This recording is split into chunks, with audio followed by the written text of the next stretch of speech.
नमस्ते, मैं Ravinder Singh Bisht, police medal for gallantry, retired deputy commandant border security force. आज फिर एक नया वीडियो लेकर आपके सामने हाजिर हूं। इससे पहले मैं अपने वीडियो का विषय आपको बताऊं, एक बार आप उन दूर पहाड़ियों पर सुनहली धूप जो सुबह सुबह पड़ रही है उसका आनंद लीजिए। मैं उन सभी दोस्तों का आभार व्यक्त कर रहा हूं जिन्होंने कि मेरा यह चैनल सब्सक्राइब किया है, लाइक किया है और शेयर किया है। मैं उत्तराखंड के अलावा और भी कई वीडियोस आपके समक्ष लेकर आता रहता हूं। तो आज का विषय है इस पौधे के बारे में, पौधा नहीं बल्कि पेड़ के बारे में। सामने जो यह पेड़ दिखाई दे रहा है, इस पेड़ का नाम है खड़ीक। खड़ीक ये बहुत बड़ा पेड़ होता है।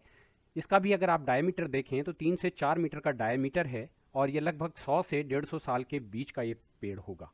ये बहुत ही ऊंचा पेड़ है और उत्तराखंड में सभी गांवों में यह पेड़ पाया जाता है। इसकी जो बड़ी बड़ी शाखाएं होती हैं, उन शाखाओं को काट कर जब भी मकान बनाए जाते थे पुराने ज़माने में, तो उसके स्लीपर्स यूज़ किए जाते थे। और फ्लोरिंग के लिए मिट्टी जो बिछाई जाती थी, उसके नीचे के जो जाल बनाया जाता था, उस जाल के लिए भी इसकी शाखाओं का यूज़ किया जाता था। तो यह पेड़ है खड़ीक का। लेकिन आजकल उत्तराखंड के सभी गांवों में खड़ीक एक मुसीबत का हिस्सा बना हुआ है, क्योंकि इसके अंदर छोटे छोटे फ्रूट होते हैं, दाने होते हैं, और उन्हें खाने के लिए बंदरों की टोली आती रहती हैं, जिससे कि लोगों की खेती का नुकसान होता है। और अब ज़्यादातर मकान लोग कंक्रीट के बनाने लगे हैं। पहले जो खड़ीक की शाखाओं का इस्तेमाल, खड़ीक के पेड़ का इस्तेमाल मकान में स्लीपर्स, बल्लियाँ, उनका इस्तेमाल अब लोहे ने ले लिया है, आरसीसी ने ले लिया है। लेकिन मैं अगले वीडियो में आपको जरूर दिखाऊंगा कि कैसे खड़ीक के पेड़ का इस्तेमाल कर उत्तराखंड में मकान बनाए जाते थे, और वो मकान 100 से 200 साल तक भी अपनी उम्र जीते थे और भूकंप रोधी भी होते थे।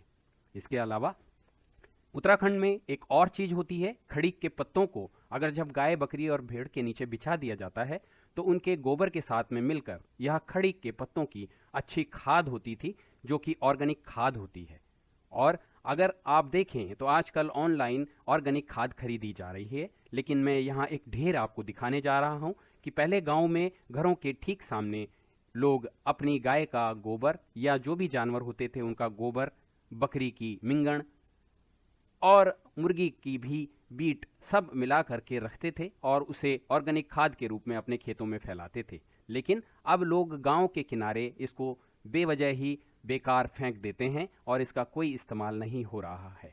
अगर इस तरह की खाद को हम खेतों में बिखरा दें तो खेतों में यह अच्छी खाद, जो कि खड़ीक के पत्तों के साथ मिलकर बनती थी, ऑर्गेनिक खाद होकर अच्छा खेती का हमें एक इजाफा दे सकती थी। लेकिन अब हम इसका इस्तेमाल नहीं कर रहे हैं और लोग इस खाद को वेस्ट कर रहे हैं, जबकि शहरों में इसी खाद को ऑर्गेनिक खाद के नाम पर पैकेटों में बंद करके बेचा जा रहा है। तो मेरा अनुरोध है उन सभी उत्तराखंडी भाइयों और बहनों से कि जो गांव में रहते हैं, कृपया इस खाद का इस्तेमाल कीजिए, अपनी खेती में डालिए और खेती का अच्छे से अच्छा इजाफा कीजिए। धन्यवाद, नमस्कार, फिर मिलूंगा मैं अगले वीडियो में।